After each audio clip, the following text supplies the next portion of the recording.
Ngayong araw, isang mister na tumakas sa asawa ang bibigyan natin ng murang tattoo. Siya nga pala ay follower natin sa Facebook at dun niya napanood ang vlog natin tungkol sa tattoo promo. Ang bossing natin ay galing pa sa Valenzuela.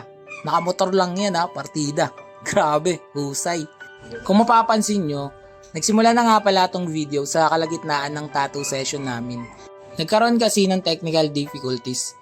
By the way, itong project namin ay half sleeve Poseidon tattoo. Personally, fan din talaga ako ng Greek mythology. Sa pagkakaalam ko, si Poseidon ang Diyos ng karagatan. Pero bukod pala dun, based on my research, siya din ang Diyos ng lindol, bagyo, at mga kabayo. Ang weird din, no? May Diyos din pala yung mga kabayo. Anyway, alam nyo ba na siya ang pinaka may maiksing pasensya, moody, at sakim na Olympian gods? Kilala nyo naman siguro yung iba, no? Sila Zeus, Athena, Hades, at marami pang iba. Malamat din siya gumanti.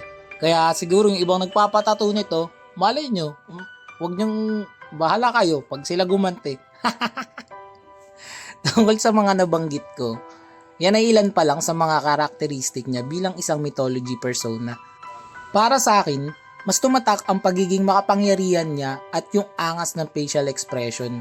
Sa iba naman na nagpapatato ng Poseidon, may kanya-kanya naman yung dahilan at rason kung paano nila bibigyan ng kahulugan at simbolo ang karakter nito. O, paano? Hanggang dito na lang muna itong video. Gusto mo rin ba ng ganitong klaseng tattoo? PM mo na ako para sa murang tattoo na presyong tropa. Maraming salamat! Pero bago matapos tong video na to, panoorin natin ang client review. Yung masasabi ng customer sa tattoo na ginawa natin. Let's go! Boss, kamusta? Dito makikita kung paano yung kumusta. Ibig sabihin, approve ako. Quality na, affordable pa. Yun no? Naman, galing pa ako Valenzuela. Dinayo ko pa ang baras. Para lang makapagpatato kay more tattoo. More than vlogs.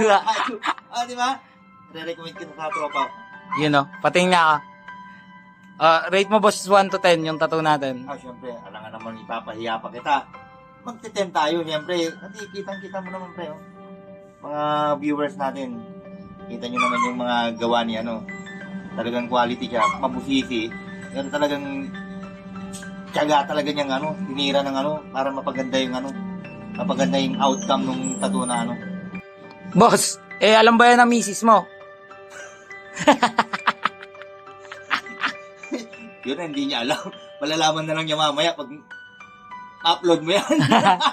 Hindi ka nagpaalam, boss? Ay, hindi ako nagpapaalam. Ay, hindi naman. Ngayon lang ako hindi nagpaalam kasi alanganin Magsasorry na lang mamaya, no?